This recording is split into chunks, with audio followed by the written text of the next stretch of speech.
Assalamualaikum warahmatullahi wabarakatuh. Alhamdulillah, alamin.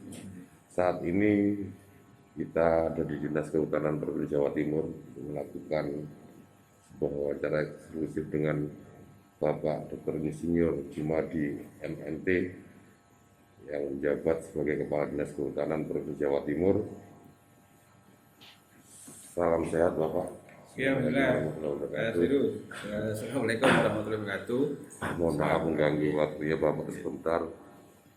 Bapak, pertama kali yang kami ingin tahu ketika Bapak mendapatkan tugas sebagai Kepala Dinas Kehutanan Jawa Timur, dalam bayangan Bapak bagaimana itu Bapak?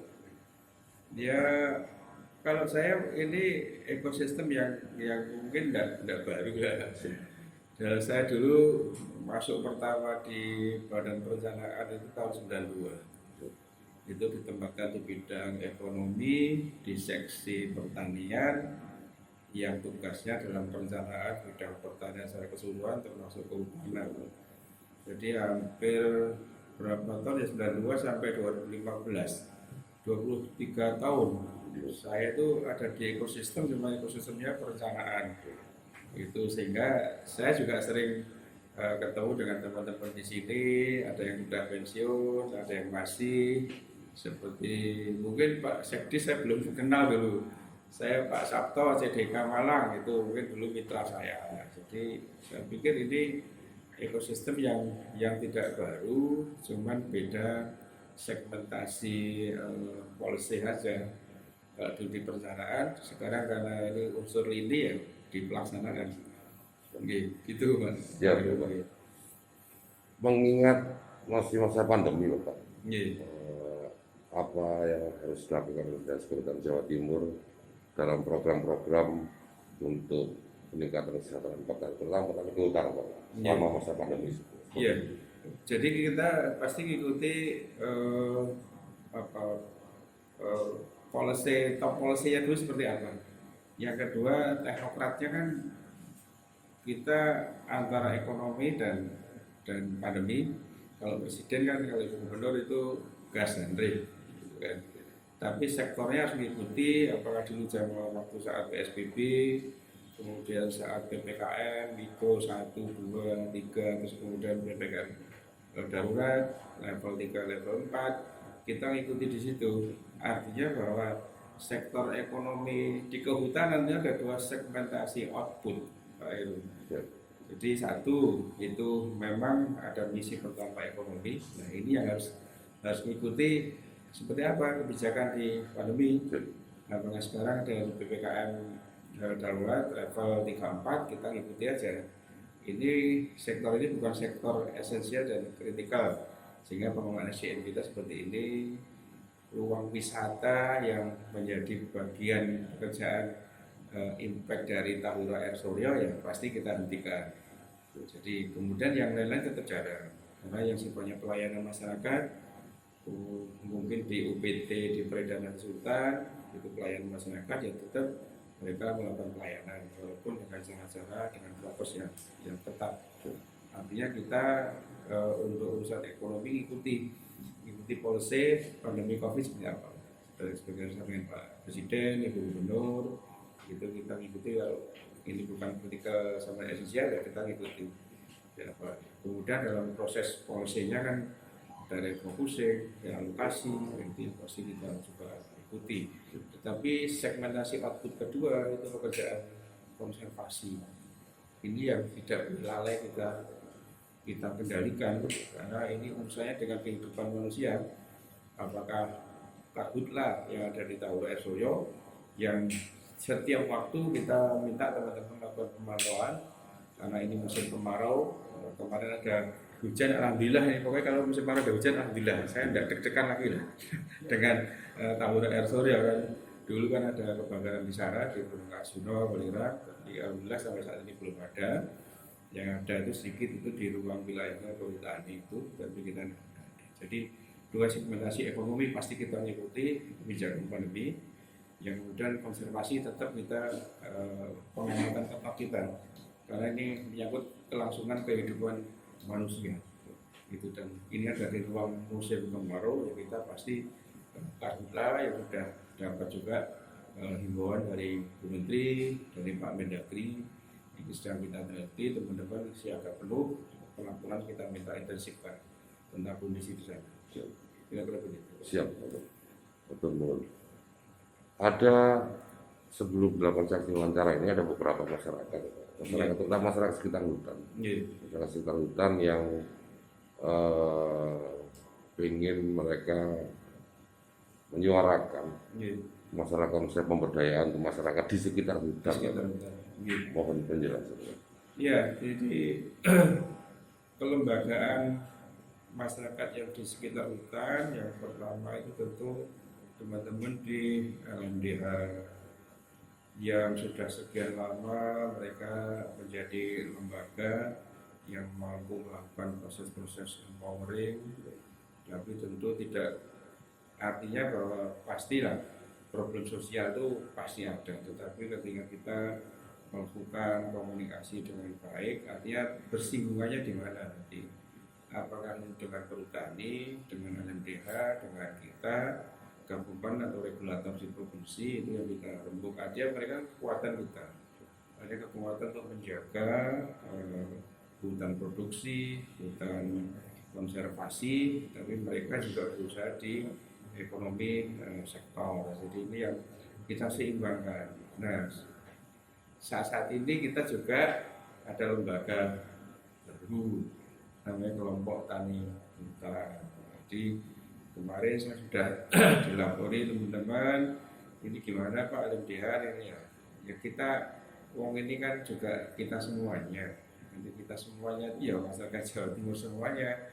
Ayo kita tata semuanya. Kemarin saya minta teman-teman coba database LMDH dengan KTH seperti apa. Mereka beririsan enggak itu. Dia ada LMDH, silakan kalau memang itu regulasi bisa KTH di KTH.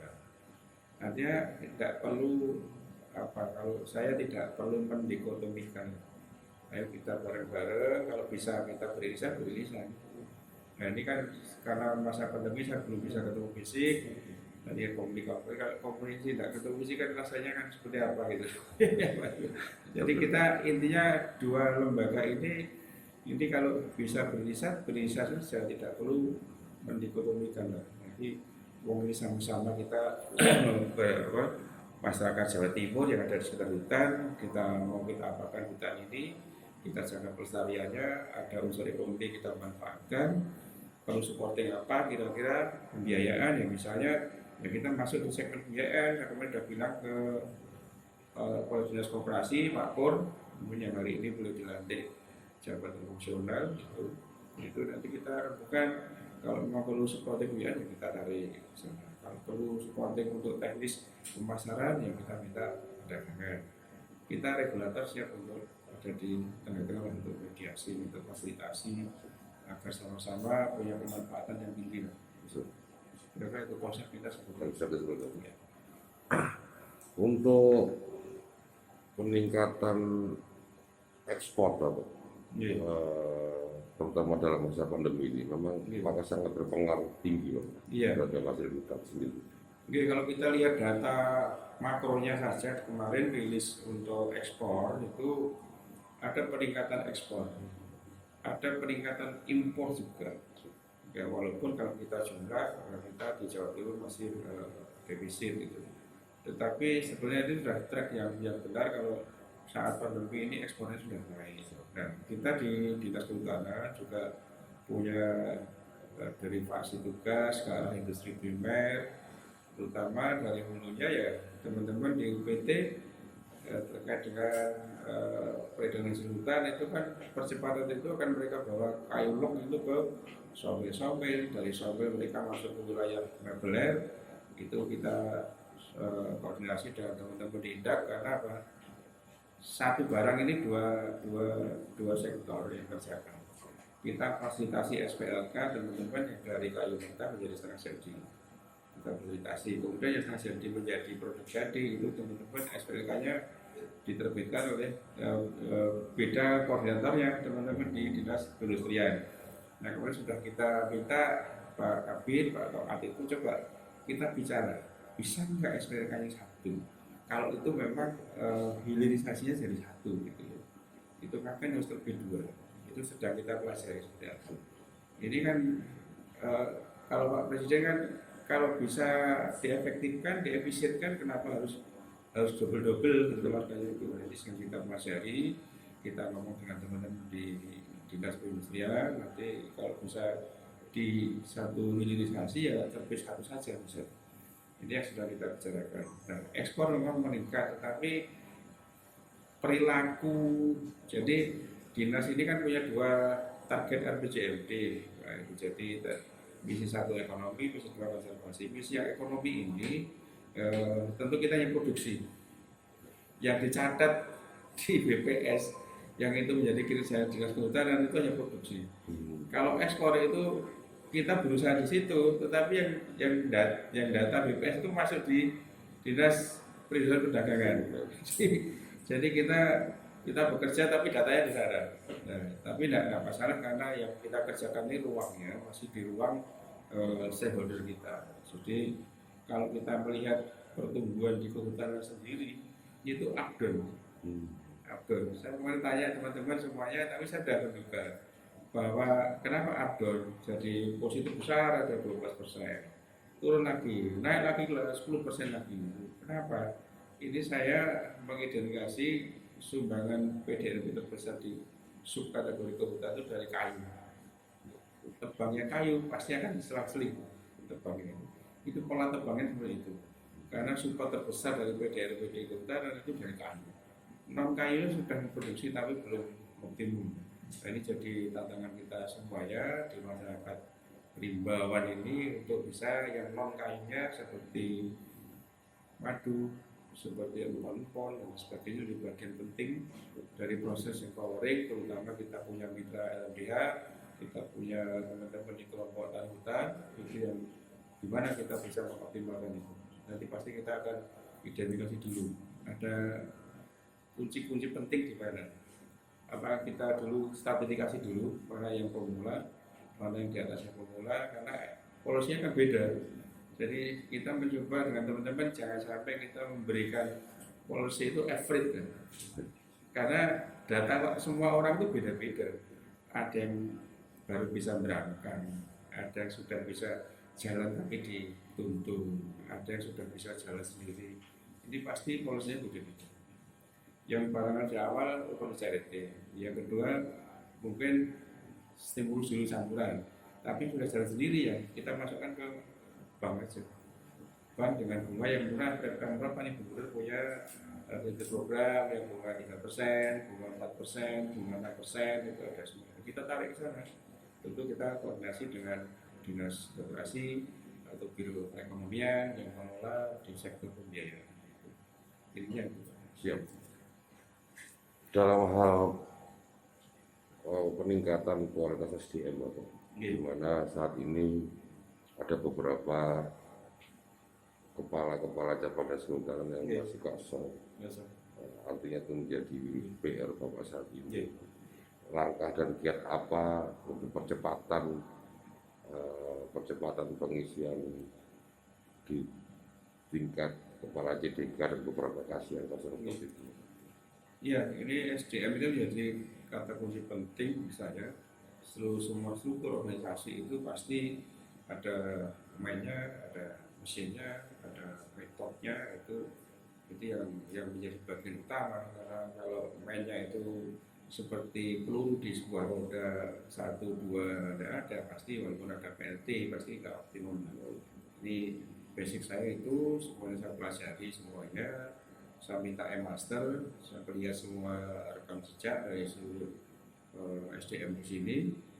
SDM di sini itu ada 798, jadi ada berapa 16 institusi, ada cabang, mulai cabang dinas, UPT, ada bidang, kemudian ada wilayah kerja, ada pos-pos yang dari UPT itu 798. Kita lihat rekam jejaknya di master kelihatan semuanya. Yang kedua, yang kita sambil saya agendakan setiap minggu itu 2 kali meeting, Pak. Meeting pertama hari Senin itu micro planning saya untuk membuat rencana sepekan ke depan. Kemudian hari Jumat itu weekly evaluasi, jadi evaluasi mingguan. Terutama penyerapan belanja sudah. Masing-masing silakan dipaparkan kenapa kok lambat. Karena saya bisa melihat di Android saya pasang setiap kali saya men-trigger lewat Android saya screenshot, saya kirimkan ke teman-teman di grup, ini kenapa bisa seperti ini, kemudian kita lihat, kita evaluasi. Kemudian pekan depan lagi kita akan lihat seperti apa. Jadi dengan cara itu saya bisa melihat kapasitas seseorang dalam bidang manajerial, kapasitas teknokratnya seperti apa. Besok saya adalah profesional kita kenapa? Karena kita targetnya dari RPC di gubernur, targetnya hutan itu begini, angkanya ini, nah, angka ini kan harus ada uang, regulasi sama orang. Itu orangnya ini mampu tidak menjalankan uang yang memang tidak yang terbatas ini untuk mengejar target kinerja ini. Nah kalau hanya kerja dengan APBD mudah aja, tapi dengan uang sedikit menggerakkan resources yang lain itu kemampuan seseorang bisa kita lihat. Apakah dengan kabupaten kota, apakah dengan teman-teman di pemerintah pusat, ataukah sumber lain. Misalnya punya pengalaman dari luar negeri, dari lembaga-lembaga donor misalnya untuk bidang konservasi itu kan banyak. Seberapa mereka bisa punya akses. Jadi kita melihat teman-teman seperti itu juga. Itu dasar kita juga untuk mengalokasikan SDM. Saat ini sudah kita rancang, mungkin setelah akhir Agustus selesai kita sampaikan kepada Ibu Gubernur melalui Pak Sekda untuk pengisian itu. Saya yakin besok saya adalah gimana target bisa tercapai. Ya, oleh karena itu setiap saat juga kita diskusi dengan teman-teman, itu setiap kali diskusi ya kita coba melihat lah. Saya ingin memposisikan teman-teman saya itu jangan di dalam tempurung, jadi berdiri di atas tempurung. Di atas tempurung di sana sampai bisa melihat di sekelilingnya. Di sekelilingnya itu ternyata kalau resources, ternyata ada di luar negeri, ternyata ada CSR, ternyata ada teman-teman kabupaten kota yang menganggarkan belanja serupa misalnya. Ada pusat, ada di akal. Jadi harus punya mindset seperti itu. Dan harus tahu saya bekerja di hutan itu apa sih gitu. Ternyata ada dua target kerja, satu ekonomi, satu konservasi. Jadi ini yang harus mereka paham. Jangan sampai bekerja tiap hari masuk aja dan kerjakan surat macam-macam tapi tidak ngerti untuk apa dia begitu. Nah itu memahamkan seperti itu yang penting juga. Itu siap, luar biasa Pak. Bapak terkait langkah-langkah ekstrim seperti apa yang akan sampai lakukan di Dinas Lingkungan dan Kehutanan Jawa Timur ini terkait potensi Dinas Kehutanan Jawa Timur menuju daerah zona wilayah bebas korupsi. Ya, jadi teman-teman yang punya pelayanan-pelayanan yang bersinggungan dengan masyarakat ini kita dorong untuk ke arah sana. Jadi saya kemudian mengidentifikasi misalnya UPT peredaran hutan yang bersinggungan dengan masyarakat yang dilayani, yang di situ juga sumber PAD dari retribusi, kemudian mana lagi UPT benih, di mana-mana harus semuanya kalau platform saya harus masuk ke wilayah sana. Untuk wilayah sana berarti kita apa yang kita perlukan di samping integritas kita. Jadi sebaik sistem apapun kalau integritas moral kita tidak ke arah sana ya yang cuma kayak itu. Semua masih bisa didistorsi itu. Ini yang arah saya ke situ. Jadi zona wilayah bebas korupsi, kemudian dia harus ikut di dalam wilayah-wilayah inovasi di Kopabri itu setiap bidang saya arahkan bagaimana you punya produk untuk wilayah Kopabri. Kemudian kalau bisa di atasnya lagi Sinopik, tetapi bangunan dasarnya tetap ada di wilayah zona wilayah bebas korupsi ini bangunan dasar itu. Kalau bangunan dasar bisa clear, saya pikir ke atasnya enak. Karena apa? Kita tidak punya hidden yang lain lagi yang selain kita juga. Karena apa? Teman-teman sudah dibangun kesejahteraannya oleh pemerintah. Dulu saya ikut merancang bagaimana merancang PPP untuk teman-teman di semua perangkat daerah. Kalau guru itu dari pusat, kalau rumah sakit dari Blut, kalau yang administrasi non rumah sakit non Blut non dulu, TPP-nya begini, kita hitung semuanya. tidak ada lembur, tidak apa-apa, sehingga apa? Ya kadang-kadang gini, bagaimana bekerja secara efektif itu, karena you overtime tidak dibayar. Kalau bisa kerja dengan baik, dengan cepat, dengan efektif, kenapa tidak harus overtime gitu. Nah, oleh karena itu apa? Ya sistem yang harus didesain. Seperti dulu saya menyusun pembayaran online. Itu yang sipol kemarin di BNHD, sekarang semua kepala dinas walaupun ada di luar negeri, di Jakarta, di mana-mana bisa memerintahkan bendaranya untuk otorisasi melalui passwordnya dia.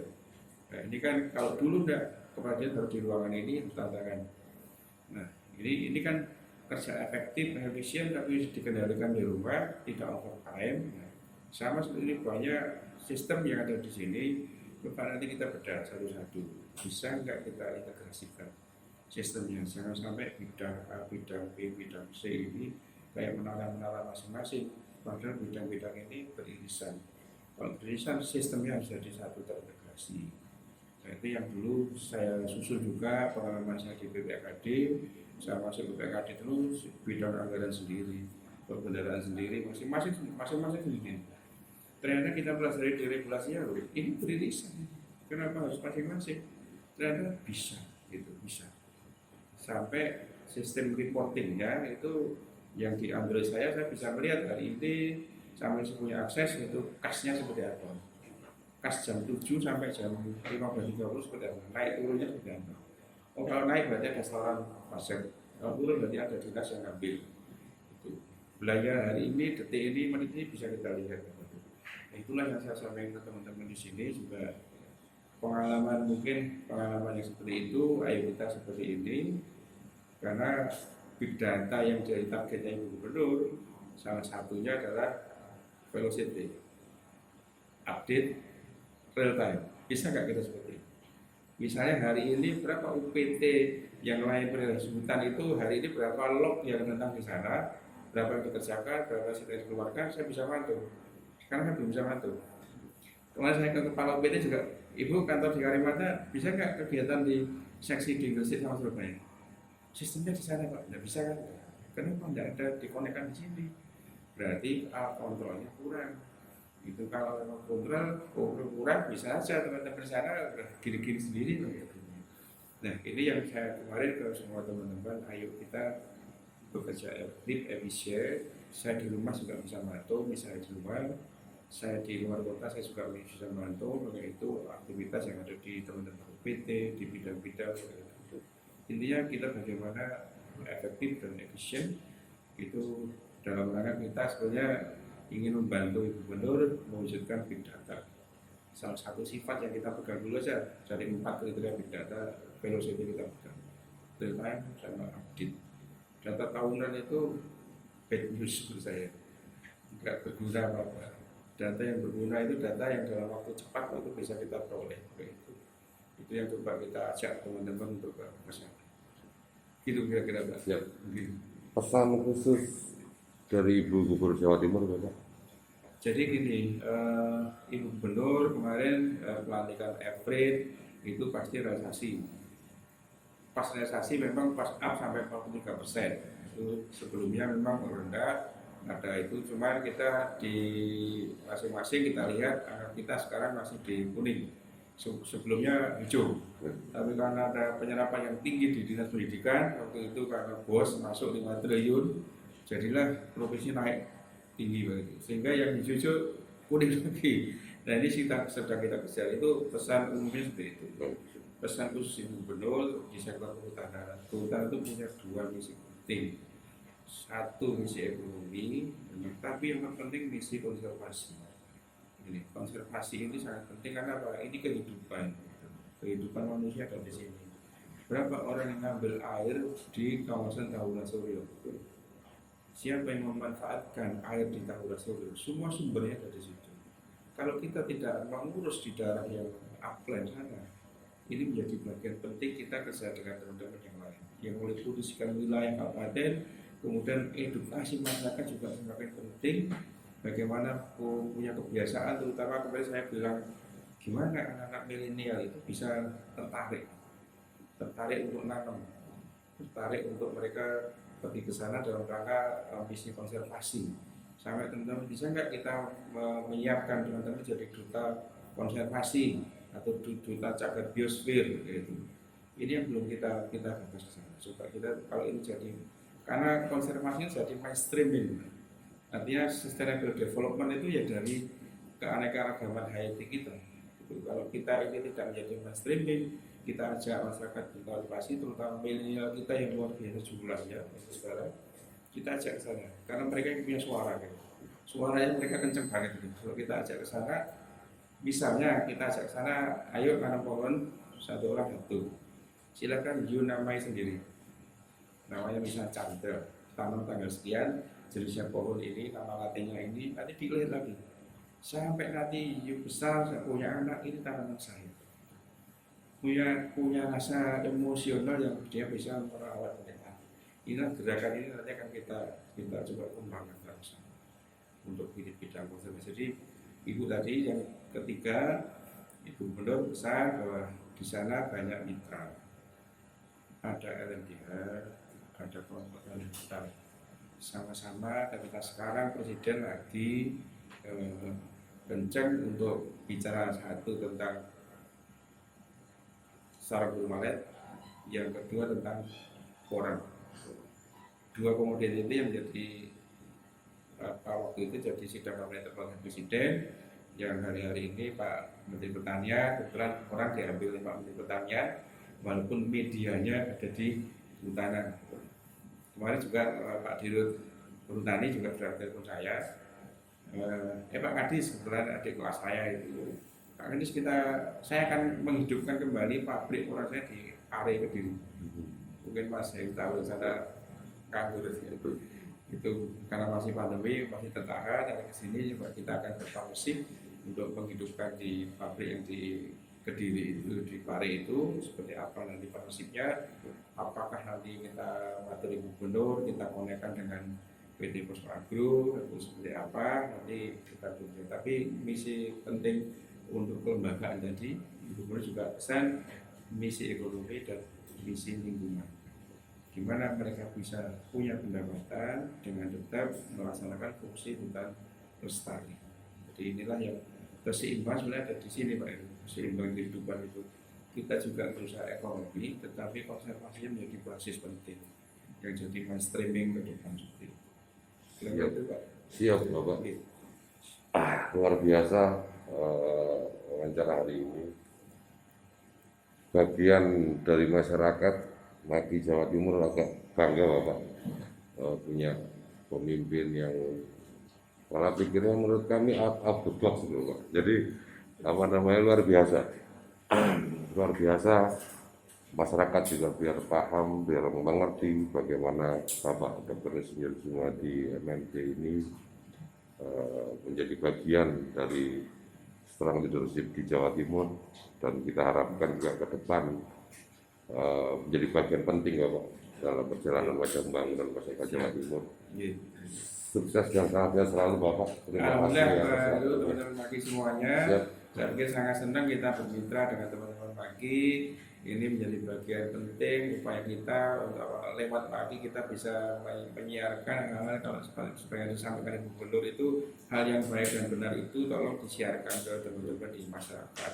Jadi biar masyarakat tahu, mungkin bisa dijadikan benchmark, bisa ditiru dan sebagainya.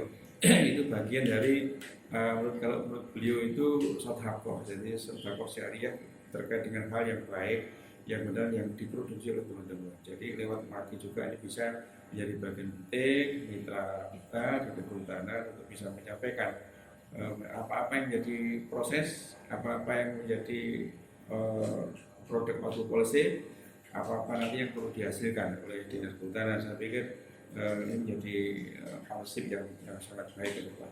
Untuk juga teman-teman Maki juga mengontrol kita, ada hal yang memang agak jalan kiri, segera teman-teman untuk mengingatkan kita, karena kita juga dalam berproses, karena kadang regulasi ini juga berubah dengan cepat, kadang-kadang apalagi pandemi ini mungkin manajemen dalam perencanaan penganggaran juga bergerak dengan cepat, sehingga ini juga yang harus masyarakat juga tahu sehingga Maki juga menjadi bridging lah, menjadi jembatan untuk menyambungkan antara masyarakat dengan government, terutama dalam hal ini dengan di kehutanan gitu. Siap. Gitu. Siap, sukses dan salam sehat selalu, Pak. Terima kasih waktunya. Ya, kami akhiri wawancara hari ini. Alhamdulillah. Wabillahi taufiq wal hidayah. Wassalamualaikum warahmatullahi wabarakatuh.